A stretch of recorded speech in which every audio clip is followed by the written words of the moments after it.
Welcome back to Seriously Funny. I'm your host, Mashnor Kabir, and my eye itches. I hate spring. I'm not a fan of spring or fall, mostly fall. At least spring has rain in it, but you know what else spring has in it? Pollen. And for me, most of my life, I never had allergies. It didn't happen. But then one year, I think it was in like 7th grade, 8th grade, my eye started itching in the spring, and I'm like, hey, what is wrong? Why do I want to rip out my eyeball? And turns out it was just allergies, being allergies. And my nose doesn't get runny. I don't start dying or anything. My immune system's pretty good at knowing what is good, what is bad. So nothing's going wrong. I don't really have allergies to anything. So pretty great. But this one right now is, I'm about to pull it out. I'm about to have one eye. It's going to be real bad. I say this one, left eye, to the audio listeners. It's rough. It's quite rough. You know what else is rough? Fasting. I'm probably going to make a video on it, or episode on it.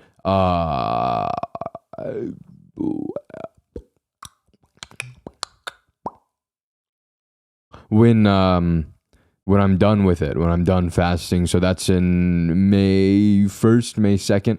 I think that's maybe, yeah. I think that May 1st is like a Friday. It's a Sunday. So I'll be recording on the last day of fasting. And so that'll work out perfectly. That's in 2 weeks. So you'll get that episode. I did it last year too, I think. So I'll just do it twice because recycling content. I won't listen to what I said in that one, and we'll just see whatever comes out of my brain for this one. Who knows? But yeah, here we are back again at it this week. I actually didn't write out a proper script. This week, we're going to be talking about 24, kind of 23 technically, universal laws. This is way more. This isn't like Newton's 3 laws of gravity. This isn't like quantum physics laws or anything like that. This is just hippy dippy loser laws that probably don't mean anything to most of you, but if you're more scientific minded and you came into this episode anticipating me to tell you about a bunch of psychology and physics and math and engineering, I do enough of that. I don't want to do that right now here in this podcast. Maybe in the summer when I'm just having withdrawal symptoms from my ECE classes, I'll talk about it. No, nope. But yeah, that's what we're going to talk about. This is way more hippy dippy. Some of these you may not believe in. Some of these may not help you at all. Some of these, however, are pretty basic things that I think, regardless of what you believe in, regardless of what you think, it will apply. It's just a simple fact, and we'll explain that. I'll try to give examples because I wouldn't hit 20 minutes if I didn't give you examples. And so there's universal laws and there's karmic laws, and so we're going to go over both of them. We're going to start with universal and then go to the karmic ones. And so these are actually really, really short, so I might have a lot of extra time today, and I might just be rambling about something today. I have no idea. I feel like my hand movement is a bit weird, but I have no idea. I'm a bit louder today than I was last week. Yet last week, luckily I didn't sound depressed, but I was just so quiet the entire time. So now I'm making a little bit more of an effort to scream into my microphone. But hopefully we're a little bit better balanced in the audio volume this time. So did I ever make sure that my episode got uploaded? Now I'm scared that I accidentally forgot to post something. Let's go check that I did that. Otherwise, I'm gonna have to pause in the middle of an episode for the first time. That would not be fun. 4:15. Yeah, that was published 2 days ago. We're good. Okay, safe. That was terrifying. Holy crap. That was really scary. I thought maybe I forgot to. That would be bad. Okay. Let's get on with it. Stop stalling for time. Universal laws. The first one, these don't actually have a specific order, but yeah. The first one is the Law of Divine Oneness. This law states that everything and all things is connected, are connected. They're all one. They're all a part of something bigger. So you might be one drop of water, but you are a drop of water in an entire ocean. You can, if we zoom in, you're your own individual little thing, and that's awesome. And your salt composition might be a little bit more different than all of your other drops around you. However, at the end of the day, you're just a part of a bigger body. If you believe in religion, this would be being a part of God. If you believe in Buddhism or other, quote, religions, end quote, that don't believe specifically in some divine spirit such as God, then this is just simple connection to all things. Not all people, like all living things, not rocks, they're not living, I guess, but grass, trees, people, cows, chickens, giant squids. I don't know.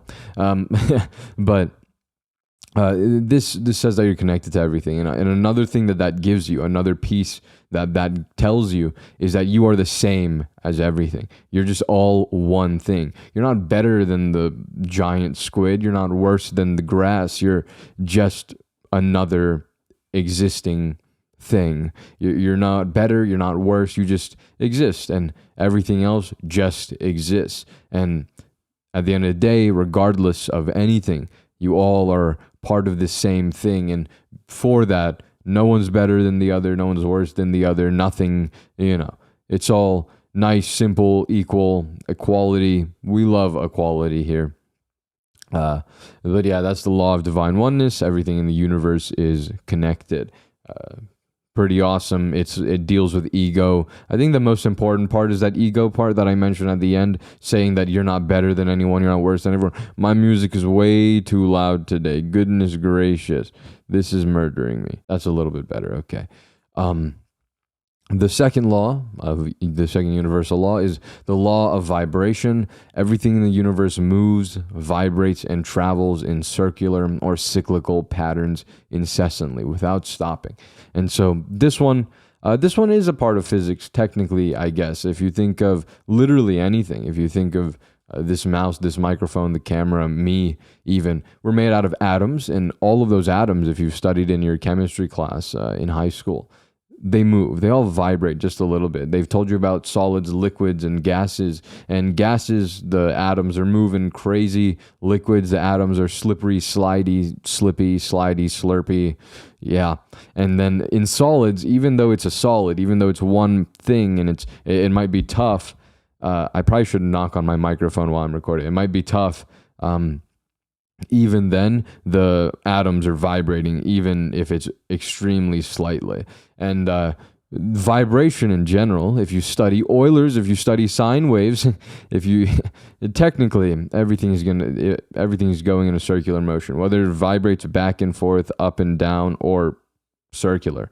If you look at, say, Eulers in mathematics or engineering, Euler shows that a sine wave, for example, or a cosine wave has an imaginary and a real part, and when you put them together, they make a circle. So even if you're going back and forth on the real axis, then you'll be going circular on the real imaginary axis. And so that's how we get to the cyclical part of things. But everything in the universe is constantly moving, constantly vibrating, constantly traveling. And one of the really cool things that I think about this one is that, like I said about the ego one, about the divine oneness, this one, it says that everything moves. And because of that, that means that everything that you're going through, everything that you have gone through, will go through, are going through, one day they're also moving. They keep going. They're gone. They will vanish. Like the clouds, and that's getting way too bright. I need to calm the window down. Un momento. Okay. And so it says that things will pass. If you look at the clouds outside, you see the clouds move, and they're there. They might be rainy. They might be thundery. They might shoot a tree with lightning. I don't know. But at one point, the clouds will continue, and they'll pass. And at some point, they dissipate. But life is the same way. Everything in life, at some point, it will get to a point where it dissipates, it passes, it continues to vibrate, it continues to move. As such, you continue to vibrate, you continue to move. I've talked about it before, but the arrow of time marches forward. And the third law, I actually might not hit time. That would be really surprising. The third law is the law of applied action. Actions must be applied to manifest things on earth. This one is a little bit, this one's going to connect to something later that's a little bit more esoteric. The law of applied action just says that if you want something, you need to do something for it. You can't just sit there and meditate it into your life. You can't just sit there and just manifest it. You need to do something. If you want to get all A's, you can't just sit in bed and be like, I want A's. Yes. Trust me, I've tried. You have to put in the work. You have to study, you have to go to class, you have to do et cetera, et cetera. Or you could be like one of my best friends who doesn't go to class and, he's just a genius. And you could be like them, but if you are like that, just get ready to get beat up, because I'm really about to beat my best friend up. You know who you are. I don't know if he's not listening. I'm going to send him this clip. Screw you. I love you. The third, fourth, fifth, seventh. Where am I? The fourth, the law of applied action is really good. Make sure you do things. If you want things in your life, do things in your life. All right, not a very big boom boom effing thing. Okay. Law of correspondence. This one's really good. They're all really good, really. The one's outer world is a reflection of their inner world. And I've made an episode on this where I've talked about it, but reality is a perception of the mind. What's going on in here, in you is exactly what's going to be reflected in your life. And there may be some karmic debts and karmic debts that you might have to pay, and that you'll see those happen, and you'll see those causes and effects come back to you. However, a lot of times, your life will just reflect internally. So we see that people who don't have much respect for themselves or much love for themselves, they get into really bad relationships. So that's a reflection of the inner world into the outer world. This one's really good because really it says that one of the best ways to solve a lot of your problems in your life is to simply solve the problems inside of you. That should have sounded better, but I don't know how I could have said that better. There's probably a way, but I don't want to think about it right now. Okay, I'm starving and thirsty. Screw you. But this one's really good. I really like the law of correspondence. Look inwards to fix most, like 99.9% of your problems. That's how you fix them. Again, law of applied action. You have to do things in the outer world too, but law of correspondence, look inwards. That's where you can find a lot of great, wonderful answers. And then we have the law of cause and effect. This one's going to show up again in the karmic laws, which I don't know if I'll get to be honest. This one is really simple as well. All of these are super simple. None of these are like really hard to wrap your brain around. Nothing happens by chance. Every action has a reaction or a consequence. If I push a domino, the rest are going to fall, assuming they were set up right. But if I move my mouse, the cursor on my screen moves, hopefully. Technology can be a little bit wacky, can't it? But if I move my mouse and it doesn't move, I get angry. That's an effect too. But the law of cause and effect is pretty basic. If you do something, there will be a result from that action. If you push someone, they will topple. If you punch a brick wall, your hand will break. If you eat chicken, you'll poop. I don't know. But yeah, every cause has an effect. And later, or at times, I think I have talked about this before, but we have control over all of the causes in our life, but not the effects of our lives. And that's a really important thing to understand and go forward with, because that helps us with having control and a grip on our lives. Where I didn't number these, 1, 2, 3, 4, 5, 6. The sixth law, the sixth universal law, is the law of compensation. You are compensated in direct proportion to what you put into the universe. So this is similar to the law of applied action. What you put in is what you get back. Can you get scammed? In real life, yeah, but the universe...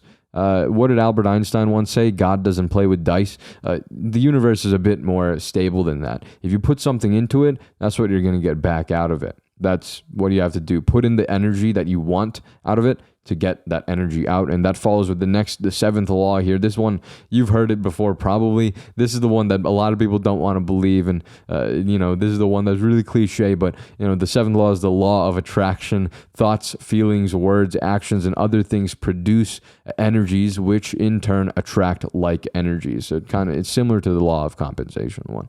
So as you heard, Energies, you don't want to hear about energies unless it's in physics and photons, right? Like you're all scientists and you think this is all hippy dippy voodoo stuff. But I think the problem that when you hear about this law and someone comes to you and says, "Oh yeah, man, just law of attraction. You just gotta manifest it." You know what I'm saying, bruh? Like, no. Law of attraction, I think it's awesome. I think that it is important to visualize things, to imagine things in your mind. If you look at athletes, a lot of them, they'll tell you part of my training, part of my regimen is imagining the game, imagining the swim, imagining everything that could go wrong, imagining how the perfect run, imagining how my hands will move, my body will move. I think Michael Phelps, the swimmer, he does this. I'm sure soccer players do this. Professional athletes, they do this. They visualize, they imagine things, they attract it. And a lot of people, they manifest things. They think about things they want, things that what everything's going to look like, what their future is going to look like, what the money might look like, what their house might look like. They imagine these things. They put it in the universe. And that doesn't mean you have to do it out loud. I think be a doer, not a talker. But the law of attraction is, I think, a good thing. Of visualizing something lets you know what you're working towards. And if you know what you're working towards, the path is a lot more clear. If you're just trying to move forward blindly, you might walk off a cliff. And not everyone's lucky enough to land on a tree and just get winded at the end, okay? And so again, though, the important part of this, the important counterpart to this one is the law of applied action. You cannot simply just go to the universe, get on your hands and knees, universe, give me money. Gib. No, that's not going to happen. But if you apply the action, if you start doing stuff, if you work towards it, if you go forward, if you go down the path, then that should come back to you. And so just put out positive energy, put out the energy that you want, and that energy will hopefully come back to you. Anecdotally, I can tell you that I've spent my life very negative, neutral, and positive. I've done all three of them. And I would confirm that I've seen in my life similar results. When I lived a negative life, most of the things I reaped were really negative. When I lived a neutral life, it was, again, neutral. And when I lived a positive life, it was all positive. Now I've fallen more into like a optimistic bully sort of situation where, internally I guess it's positive, but externally I'm just negative. I started this episode out with talking about how I hate spring and fall. I was actually I took a shower before this and I was thinking in the shower, maybe I should just start this episode and just talk about why I hate fall and why fall is the worst season ever and why dead trees aren't cool to me. But I'm a negative Nathan at times, but overall, in my life, I've seen that when I've tried all of these, this law of attraction, this like energy sort of situation, this holds true. And so then the next one, the eighth law, I believe, is the law of perpetual transmutation of energy. That's a little bit more words. All energy is constantly in motion and all energy moves between forms. And so this is similar to the law of vibration. Everything's moving all the time. Energy is moving between one form to another. This is a part of physics. Energy can't be created or destroyed. It can only go from one form to another. Rub your hands together. You go from physical energy, which is your hands being rubbed together, to heat energy, which is friction causes the heat. Magic, I don't know. I don't know where else you'd see this. There's no other way. Is you reading a transcript? Did you write it out? Did you just? I don't know. Anyways, when you're watching this on whatever device you're watching it on, whatever your device you're watching it on, there's a chip running that device. There's a lot of energy, a lot of electricity going to that chip, but there's a lot of heat being produced by that chip. Let's hope you're not tripping on chippins. And so that's the conversion of one energy form to another, and a little bit more esoterically, a little bit more life-wise, your positive energy will continue to transmute and continue to move. Energy is constantly moving and constantly changing and constantly evolving. And so, that's just a universal law. How do you use that one? Not really. It's just something good to understand and know so that you can be a little bit more detached from things and understand things change, things pass, priorities change, people change, things happen. And so I think our ninth, I'm going to hope that 1, 2, 3, 4, 5, I lost my count already. 1, 2, 3, 4, 5, 6, 7, 8, 9, 10, 11, 12. So there's 12. That was 9. So that was definitely not 9. 8, 9, 10, 11, 12. That was 8. 9 is the universal law of relativity. This isn't Einstein's law of relativity, which, that's the whole speed is correlated to time, depending on how fast you're moving, changes how I'm dying. Changes your perception of speed and time. How fast you're moving changes your perception of speed. How fast you're moving changes your perception of time. That's not what it's saying. This universal law of relativity is saying that all situations are neutral when compared to nothing. So situations, when we label, it's not even just situations, everything, all things at all, they don't mean anything when they're viewed in a vacuum. So that means that if I look at do I want to say that? I don't want to say that. I'm not going to say that. If I look at someone riding a bike and falling off their bike, if I imagine other situations, that is generally a not fun situation. That's a quote bad end quote situation. If a kid scrapes their knee or something, pretty bad thing happened there. However, if we take away that idea of riding the bike successfully, if we take away the idea of not getting injured, if we just look at that one situation, only that situation with nothing else in our heads, the situation isn't good or bad. It's just a situation. It is what it is. That's all it is. If we look at winning the lottery, when we compare it to not winning the lottery, when we compare it to not or to being homeless, that's a really good thing. However, if we remove all of those things and we just look at that situation, it's not good or bad. It just is what it is. It's simply a situation. So all situations are neutral when not compared to other things. And this is important to understand pretty obviously because you don't want to be moved by everything. If you understand that all situations are at the end of the day, at their base, at the core, everything is neutral, then you won't be as moved by things. You'll be a lot more calm. You'll be a lot more brain steady, solid line wave, DC current. I don't know. You get the point. I won't belabor it anymore. I recently had a word stuck in my head, and it took me 2 hours before I finally 1 hour before I finally got it, but it was visceral. I was trying to find the word visceral. I'm like, I know it starts with a V. I have like a word list, and I never wrote it down in that list because I was like, I'm never going to forget this word. Well, frick, I guess I did. And here we are now. I wonder what this beard looks like on camera. Is it good? Is it bad? I have no idea. We're a little bit unseemly right now. I have to, while you're fasting, one of the things that will break your fast is if you bleed. So I don't want to cut the face off and then start bleeding and then I accidentally break my fast. So I'll probably have to wait. This is going to get real fat by the time I cut it off. Anyways, the next one is the law number 10. We have the law of polarity. Everything is on a continuum and has an opposite. Undesirable thoughts can be suppressed or transformed by focusing on the opposite pole. And so that just says everything's on a scale. There's red and blue, 1 and 0, light and darkness. And so there's all these scales. There's two poles, north and south, Norton. I don't have a sponsor. North and south. And so there's two poles and everything, it has one, right? So there's an opposite to all things. That one, there's sometimes when you can get like a middle point where it's just like in the middle. And so undesirable thoughts. So if you're thinking about one of the poles, you can stop thinking about it by focusing on the other pole. If you're thinking about something bad, you can focus on something good. Change your locus of focus. I like that. The next one is the law of rhythm. A lot of these kind of say similar things. Everything, so energy, because everything technically is energy. Matter is really just energy, and everything is made out of matter, so everything is energy. Energy is just what rules everything. Energy vibrates and moves to certain rhythms, as we went over in the law of perpetual transmutation of energy and the law of vibration. Energy moves to certain rhythms like a pendulum whose energy swings to the right.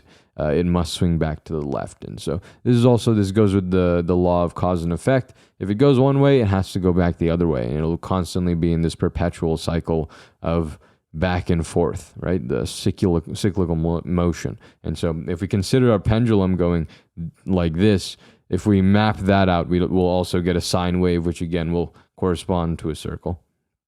And then the last one is the law of gender, which same as the law of polarity. Really, everything has a yin and a yang.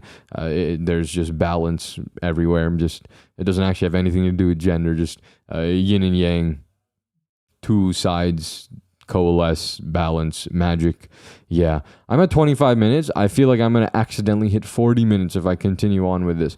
I think that I'm gonna have to. Yeah, I'll call it, and then I'll do karmic laws next week. It'll help me take another week off from having to write a script. So that's good for me. I do have an idea, but writing still takes like an hour or two. So yeah, next week we'll go over the karmic laws. A lot of them are really similar to these, but we'll just go over those as well, and we'll have fun with that next week. This week, anime wise, I'm still rewatching Tokyo Ghoul. I'm almost done with the second season, and then I'll start watching something else. I'm not gonna watch Tokyo Ghoul. I'll read the manga at some point over the summer, hopefully. But that's what I'm up to now. Still reading Archmage Return 4,000 Years Later, or whatever it was titled. It's still good. I'm enjoying it still. What else we got? Someone told me that I always talk like I'm on a podcast, and I think one of the things they meant was that I don't do and like so much, and that's something that I've just practiced. One of the ways I practice that, one of the ways to eloquently speak, and one of the ways to work on your speech just to sound better and sound clear and speak with clarity. Yeah, again, just clarity, less likes. I don't like the word jest either, to be honest. It's not a fun word. I remember I called it something, words like that, but I don't remember what I called it. But I just know just is a bad word. Don't say just. Just don't say just. Yes, but you can say jest because that's a good word. But one of the ways to work on that eloquent speech, if you're interested, is tongue twisters. So I used to in when I was in middle school, working on being able to speak better. I would in the shower, because I didn't really want to do it where everyone could hear me. In the shower, I would practice tongue twisters. So Sally sells, C sells. I can't do it anymore. If you notice, I don't enunciate my words very well, to be honest. Even though I speak fairly well, my enunciation isn't that much. My tongue doesn't actually move very much. If you watch the video version of the podcast, you see my tongue every now and then. It's pretty like, it stays at the bottom of my mouth. It doesn't go up very much at all. And so my tongue's just super lazy. And so I don't actually enunciate a lot of my words very well at all. And so, even the tongue twisters, it was really just for me to learn smoother talking. But if I did enunciate it, I don't actually know the full rhyme for Peter Piper. Let's, Peter Piper. Let's see if we can find the tongue twister. Peter Piper Pizza. Thank you, entertainment company. Okay. I think we found it. Here we go. Where is it? Peter Piper picked a peck of pickled peppers. A peck of pickled peppers Peter Piper picked. If Peter Piper picked a peck of pickled peppers, where's the peck of pickled peppers that Peter Piper picked? Where I messed up, I mostly just wasn't reading correctly, but I said it more or less correctly.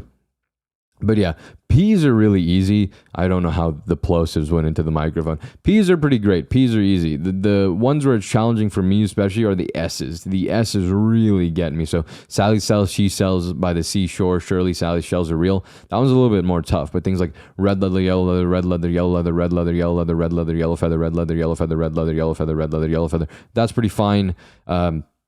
But yeah, Sally sells seashells by the seashore. Surely Sally's shells are real. One of the reasons is, again, my tongue. It doesn't make the shh sound. It just won't go up to make the sound. So when I do it fast, it's like Sally sells seashells by the seashore. It's just the s sound rather than the sh sound. I would do it right, but my tongue just does not want to move. And to be honest, I don't think that affects my pronunciation too much. I don't know how many words I say that have sh in it, like shlong. I don't know, but yeah, Sally sells seashells by the seashore. Surely Sally's shells are real.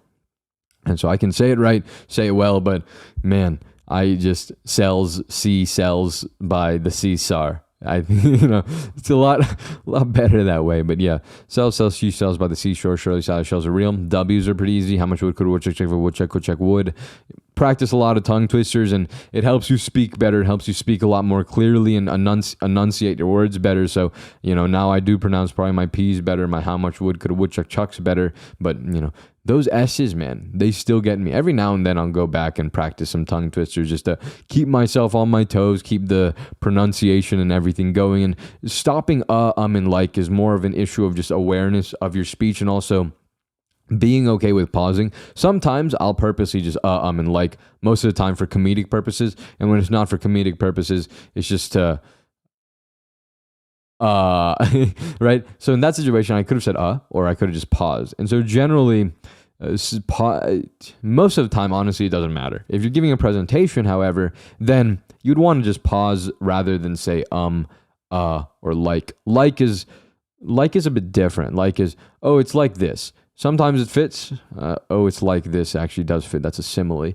But sometimes it fits, other times we just say it too often. But I think speaking well is a really good thing to want and a really good thing to practice. So there's a few tips: tongue twisters and talk slower. That'll help you out. And after you talk slower, you can slowly speed up and be like me, and you can go really quick and talk about a lot of things, and go really, really, really, really, really fast and talk about a lot of things without doing the and like thing, because I can just say a lot of things. And also it helps if you know what you're talking about. If you don't know what you're talking about, then it's gonna be a lot harder to do the not do the and like thing, because your brain's just gonna be looking for a lot more fillers, and that's gonna be a problem. And I don't usually talk that fast. I don't enjoy that. I think I prefer, honestly, talking way slower, medium pace, and going normal pace. But I'm not a rapper, but big talking guy. But yeah, someone said I always sound like I'm on a podcast. I was in one of my classes. There's a seminar, and they posted this thing up, and it's online. So I'm just sitting with my homie. I'm muted on the meeting, and so I'm sitting with my homie, and I'm talking to him, and I read out one of the things they have, and it was like, what do I have here? Here, I just have this random thing in front of me. Peter Povire was a British colonial administrator, missionary, and horticulturist who loomed over the island of I don't know how to say that, in the 1760s. He established a tropical botanical garden in 1768, arguably the first of its kind anywhere. About 37 hectares of it still exist today in northern Mauritius or whatever. And so I talk like that. I said it like that, and he's like, you sound like you're always on a podcast. I'm like, and I'm like, see, that's you don't want to do that one. And I reacted. I was like, really? There's no way. What? I don't think so. I feel like I talk pretty human. And even when I'm on the podcast, I feel like I talk pretty human. Unless I'm reading something which is like, everything in the universe moves, vibrates, and travels in circular, cyclical patterns incessantly. Like, maybe I'll read it like that. But one of the reasons I do that is I actually used to read every single day for 45 minutes before bed every day. And what I would do is I had physical books. I still have them. That's why I have the shelf of books. The way that I read books, even to this day, if I do read the book, not when I'm scrolling, I'm not reading it like that, but I read out loud. I take a pen because I mark in my books as well. And I'll follow along with the words.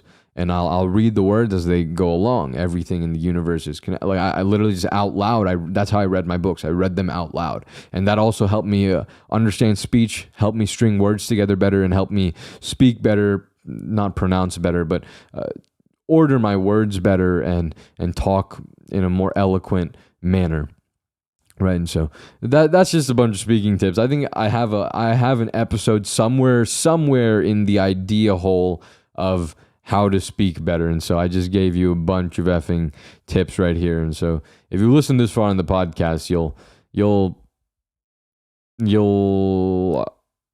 be aware, or you'll rehear a lot of these things whenever I make that episode, or video. But until then, that'll probably be in a while, especially because I just did this right now, kind of on accident. I told you I was going to stop. I probably could have finished half, if not all, of the karmic laws at this point. But anyways, yeah, that's the anime, that's the manga. Music wise, nothing really new. Lonely Town by some guy is pretty good. This song is pretty good. That's right now. Sarcastic Sounds and Roseboy Disappointment, that one's pretty good, yeah, very nice. Anyways, I think that's going to be all for this episode of Seriously Funny. Those are 12 universal laws that are pretty cool, pretty awesome, pretty helpful to know, pretty I said they're not going to be scientific, but a lot of them I was able to relate to science. It's crazy. It's almost like life and the universe are connected, and all of these hippie stuff sometimes has some merit. Crazy, huh? Yeah. And so, yeah, that's all. Thank you so much for listening, especially this far. Share this with your friends if they're interested, if they want to hear about some random things, if they want to hear about Euler's method and how you can take a oscillating linear point and turn it into a circle. I don't know. But that was a really cool thing to learn in signals, I guess. But yeah, that's all. Thank you so much. Again, I said thank you so many times. Anyways, there's nothing really to say here. I usually like add something. So if I'm talking about like being fat at the end of the episode, I'll say you can be as fat as you want. Peace. But yeah, don't be as fat as you want. Being, it's not wrong to be fat, but it's definitely not good for your health. Okay, don't do that. As a fat person, I would. Yeah. Anyways, yeah. I'll talk at you next week. Peace.